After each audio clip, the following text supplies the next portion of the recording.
សេចក្តីជូនដំណឹងរបស់ក្រសួងធនធានទឹកនៅឧតុនិយមស្តីពីស្ថានភាពធាតុអាកាសនៅព្រះរាជាណាចក្រកម្ពុជាសម្រាប់ថ្ងៃទី26ខែកញ្ញាឆ្នាំ2025មានដូចតទៅព្យុះទី20ឈ្មោះប៊ូឡុយធី2520ដែលស្របនឹងកន្លងព្យុះទី18ឈ្មោះរ៉ាហ្គាសាធី2518ដោយឡែកព្យុះទី19ឈ្មោះណេហ្គូរីធី2519បានបង្កើនឥទ្ធិពលខ្លាំងលើរបបខ្យល់មូសុងនិរដីដែលបក់លើសមុទ្រអានដាមែនឈូងសមុទ្រថៃអាងទន្លេមេគង្គសមុទ្រចិនខាងត្បូងនិងលើព្រះរាជាណាចក្រកម្ពុជាកន្លងផ្លូវដើររបស់ព្យុះទាំង3នេះពុំមានឥទ្ធិពលខ្លាំងមកលើព្រះរាជាណាចក្រកម្ពុជានោះទេស្ថានភាពបែបនេះនឹងធ្វើឲ្យចាប់ពីថ្ងៃទី26ដល់ថ្ងៃទី28ខែកញ្ញាឆ្នាំ2025មួយតំបន់វាលទំនាប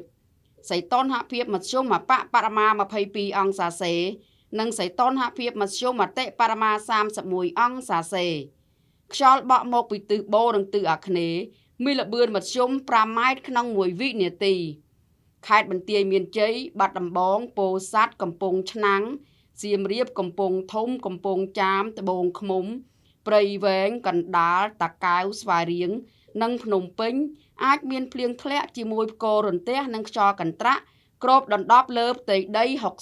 60% ពីតំបន់ខ្ពង់រាបសីតុណ្ហភាពមធ្យមបមា21អង្សាសេនិងសីតុណ្ហភាពមធ្យមបមា29អង្សាសេខ្យល់បក់មកពីទិសបូរនិងទិសអាគ្នេយ៍មានល្បឿនមធ្យម6ម៉ែត្រក្នុង1វិនាទីខេត្តកំពង់ស្ពឺប៉ៃលិនឧត្តរមានជ័យព្រះវិហារក្រចេះស្ទឹងត្រែងរតនគិរីមណ្ឌលគិរីជួរភ្នំដងរែកនិងតំបន់ជួរភ្នំក្រវាញអាចមានភ្លៀងធ្លាក់ជាមួយផ្គររន្ទះនិងខ្យល់កន្ត្រាក់គ្របដណ្ដប់លើផ្ទៃដី 70%